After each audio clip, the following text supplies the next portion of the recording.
آج ایک بندہ چوری کرتا ہے، ڈاکے مارتا ہے، ظلم کرتا ہے، جور و تعدی کے بازار کو گرم رکھتا ہے، اپنی طاقت کے بل بوتے پر، اقتدار کے بل بوتے پر، اپنی اثر و رسوخ کے بل بوتے پر، اپنے منصب کے بل بوتے پر وہ کمزور کو دبا لیتا ہے، غریب کی گردن مروڑ دیتا ہے، غریب اس کے سامنے بات نہیں کر سکتا، اور ساری زندگی وہ ڈاکو، وہ چور، وہ بدماش، وہ غنڈا، وہ اشتہاری دندناتا رہتا ہے، اور اس کو نہ کوئی عدالت پکڑتی ہے اور نہ قانون اس کی گرفت کر سکتا ہے، اور نہ بستی میں، محلے میں، گلی میں اس کے سامنے کوئی آواز اٹھا سکتا ہے، اور کمزور ساری زندگی پسا رہتا ہے۔ تو مرنے کے بعد اس لیے وہ عدالت رکھی گئی ہے۔ اللہ تعالیٰ نے قرآن مجید میں ارشاد فرمایا قیامت کے دن کیا ماننے والے اور انکار کرنے والے دونوں، کیا ہم ان کے ساتھ ایک جیسا سلوک کریں گے؟ ما لکم کیف تحکمون، یہ تم کہاں سے فیصلہ لائے ہو؟ یہ بات تم نے کہاں سے گھڑ لی ہے؟ مرور زمانہ کے ساتھ جو مسلسل مشق ہوتی ہے تمہاری اس دنیا کے اندر، اس سے تم سمجھتے ہو کہ ایسا ہوگا، لیکن ایسا ہوگا نہیں۔ وہ ایک الگ نظام ہے، اور اس نظام میں آپ کو ایک ایک چیز اللہ کے حضور لے کے پیش ہونا ہوگا۔ تو کہا واتقوا یوماً، اس دن سے ڈرو، لا تجزی نفس عن نفس شیئا، کوئی جان کسی جان کی جزا نہیں بنے گی، کوئی جان کسی جان کا بدلہ نہیں بنے گی کہ اس جگہ مجھے رکھ لو۔ کوئی بننا بھی نہیں چاہے گا، اگر کوئی بنانا بھی چاہے تو کوئی بننا ہی نہیں چاہے گا۔ یوم یفر المرء من اخیہ وامہ وابیہ، اس دن باپ بھی کہے گا کہ میں اس کا ذمہ دار نہیں ہوں، بیوی کہے گی میں اپنے شوہر کی ذمہ دار نہیں ہوں، بیٹا کہے گا میں اپنی ماں کا ذمہ دار نہیں ہوں، ماں کہے گی میں اپنی بیٹی کی ذمہ دار نہیں ہوں، اور وہ ایک دوسرے سے جان چھڑا رہے ہوں گے۔ جب ماں بھی جان چھڑا رہی ہوگی، بتائیے وہ دن پھر کس طرح نفسی نفسی کا ہوگا۔ آج کی تاریخ میں سارے لوگ میدان چھوڑ کے بھاگ جائیں، لیکن ماں جو ہے وہ جلتی ہوئی آگ میں بھی کود جاتی ہے اپنی اولاد کے لیے، لیکن وہ دن اتنا سخت ہوگا کہ ماں بھی چھوڑ دے گی، ماں بھی کہے گی یہ اس سے پوچھو، میں اس کی ذمہ دار نہیں ہوں۔ اللہ اکبر۔ تو کہا وہ دن آنے والا ہے، آج تم نے دنیا کے اس رویے سے اور اس طرز زندگی سے اور جو تم زندگی گزارتے ہو اس سے تم نے یہ نتیجہ نکال لیا ہے کہ آخرت میں بھی ایسے ہی چلے گا، تو ایسے نہیں ہے۔ اور اگر آپ ناراض نہ ہوں، بعض اوقات خوش آمدی مریدین پیروں کو اس قدر کہتے ہیں کہ آپ تو بخشے ہوئے ہیں، آپ تو کامل ہیں، اور آپ تو پہنچے ہوئے ہیں، اور وہ سن سن کے بچپن سے جب آنکھ کھولتا ہے وہ شہزادہ آغوش مادر سے جب نکل کے وہ خانقاہ کے ماحول میں آتا ہے تو وہ یہی سنتا ہے کہ یہ کوئی الگ مخلوق ہے، تو آہستہ آہستہ اس کی طبع کے اندر بھی یہ راسخ ہو جاتا ہے کہ مجھے تو کوئی پرسش نہیں ہوگی، میں تو شریعت سے، قانون سے، اخلاقیات سے مبرہ ہوں۔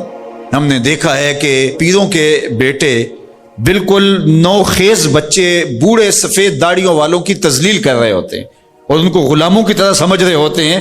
ان کا خیال ہے کہ ہم ان کے اوپر جو ہے وہ کوئی حاکم بن کے آئے ہیں۔ یہی سیاستدانوں کا حال ہے، یہی باقی طبقات کا حال ہے۔ تو وہ ماحول ایسا ان کو دیا جاتا ہے، اور وہ پھر آہستہ آہستہ یہ سمجھتے ہیں کہ ہم تو بخشے ہوئے ہیں، اور ایسا ہوتا ہے کہ وہ بیچارے دعا سے بھی محروم ہو جاتے ہیں۔ میں نے دیکھا ہے کہ جب لوگ فوت ہوتے ہیں تو بالخصوص جو اس طرح کا ماحول ہوتا ہے وہاں، تو وہاں پیر صاحب کے لیے مغفرت کی دعا نہیں کی جاتی، ان کے وسیلے سے اپنے لیے دعا کی جاتی ہے۔ تو یار کیسی محرومی ہے کہ جو دعائیں مغفرت کی، غفران کی، باوجود کے پیغمبروں کے دامن پہ کوئی گناہ کا دبا اور داغ نہیں تھا، لیکن اللہ سے وہ استغفار بھی طلب کرتے رہے اور اپنے لیے غفران و رحمت کی دعائیں بھی مانگتے رہے۔ اصحاب پیغمبر، اولاد رسول سب یہ کچھ کرتے رہے۔ لیکن آج جو ہے وہ مجھے اچھی طرح یاد ہے کہ ایک دفعہ ہم کہیں فاتحہ پڑھنے گئے، بہت پرانی بات بھی نہیں ہے، کوئی 10 سال پرانی بات ہوگی، تو وہ جو صاحب فوت ہوئے تھے تو میں نے غفران و مغفرت کا کوئی لفظ کیا تو میری طرف بڑی تیکھی نظروں سے لوگ لکھنے لگے کہ یعنی کیا آپ ان کے لیے مغفرت کی دعا کریں گے؟ یعنی یہ تو بخشے ہوئے ہیں۔ میں اور آپ کسی کے لیے گمان کر سکتے ہیں، دعا دے سکتے ہیں، لیکن قطعاً کہنا ہمارے لیے یہ مشکل ہے۔ تو پھر کیا کریں گے؟ ہم دعا مانگیں گے۔ نیک سے نیک پارسا شخص بھی ہو، ہمیں یہ بتایا گیا کہ اس کی خوبیوں کو بیان کرو، اس کی اچھائیوں کو بیان کرو، اس کے اچھے اعمال کا ذکر کرو اور اس کے بارے حسن ظن رکھو، لیکن اس کی مغفرت کے لیے دعا کرو۔ اللہ کسی قوم کو ذلیل اور رسوا نہیں کرتا جب تک وہ اللہ کے حکموں کا انکار نہیں کرتی۔ قومیں رسوا اور ذلیل تب ہوتی ہیں جب اللہ کے حکام سے رخ پھیریں اور اعراض کریں، پھر قوموں کو پیس کے رکھ دیا جاتا ہے۔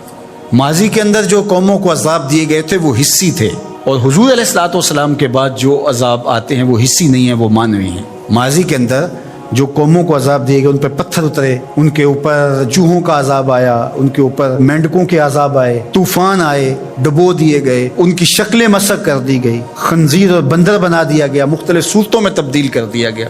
لیکن اس امت میں ایسا نہیں ہوگا، مسخ حقیقی نہیں ہوگا، مانوی مسخ ہوگا۔ مطلب کیا کہ حقیقی مسخ تو یہ ہے چہرے بدل جائیں، مانوی مسخ ہے چہرے نہ بدل جائیں، سوچ غلط ہو جائے۔ یہ ہے مسخ مانوی، اندر بدل جائے، اور وہ عذاب مانوی ہوگا۔ اور اس عذاب مانوی کی صورت تشتت ہے، افتراق ہے۔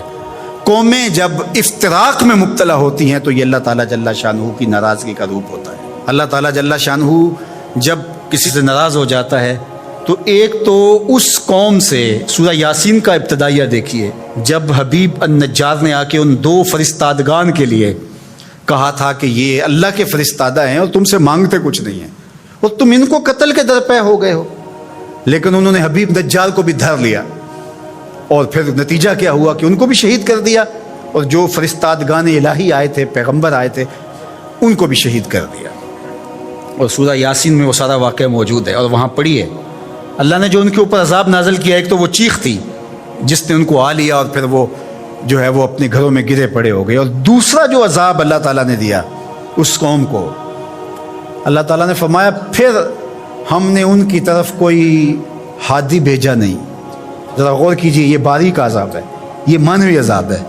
انہوں نے میرے فرستادگان کی قدر نہیں کی تو پھر میں نے سزا کیا دی کہ پھر ان کی طرف میں نے کوئی ہادی نہیں بھیجا، رہنما نہیں بھیجا جو ان کی رہنمائی کر سکے، ان کو بلائے، ان کو پھر اندھیروں میں بھٹکنے کے لیے چھوڑ دیا۔ تو یہ بات ذہن میں رکھیے گا، جب قومیں تشدد، ناقدری، اچھے لوگوں کو نظر انداز کرنے کا مزاج پیدا کرتی ہیں تو پھر ان کے اوپر جو عذاب بھیجے جاتے ہیں ان میں سے ایک عذاب کہ پھر وہ حقیقی قیادت سے محروم کر دیے جاتے ہیں۔ آج میرے وطن اور عالم اسلام کی جو حالت ہے، ہم اس وقت قیادت کے اعتبار سے یتیم ہیں۔ یہ الگ بات ہے کہ ہر بندہ دعویٰ کر رہا ہے کہ میں ہی نجات دہندہ ہوں اور میں ہی قائد ہوں۔ مذہبی لوگ بھی، سیاسی لوگ بھی، سب کہتے ہیں کہ میرے بغیر تو چرخ کا پہیہ ہی نہیں گھوم سکتا، میں ہی سب کچھ۔ لیکن حقیقی طور پہ اگر دیکھیں تو یہ امت بے امام ہے۔ اس وقت ہمارے پاس قیادت کا فقدان ہے، اگرچہ قائدین کی بہتات ہے، لیکن قیادت، حقیقی قیادت جو درد امت کا مداوع کر سکتی ہو، جو ضرورت کی کفیل ہو، وہ قیادت آج ہمارے پاس نہیں ہے۔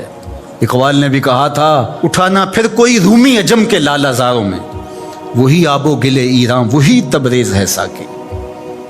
اور دوسرے مقام پہ یہاں کے حالات کا، چمن میں رخت گل شبنم سے تر ہے، سمن ہے، سبزہ ہے، باد سحر ہے، مگر ہنگامہ ہو سکتا نہیں گرم، یہاں کا لالا بے سوز جگر ہے۔ یہ سزائیں ہوتی ہیں قوموں کو کہ ان کے اندر پھر حقیقی قیادت کو اٹھا لیا جاتا ہے، پھر قوم بھٹکنے کے لیے چھوڑ جاتے ہیں، پھر مختلف جتھوں کے ہتھے چڑھ جاتی ہے۔ اور آج جو ہے ہمارے ساتھ ہو رہا ہے وہ کسی سے مخفی نہیں ہے۔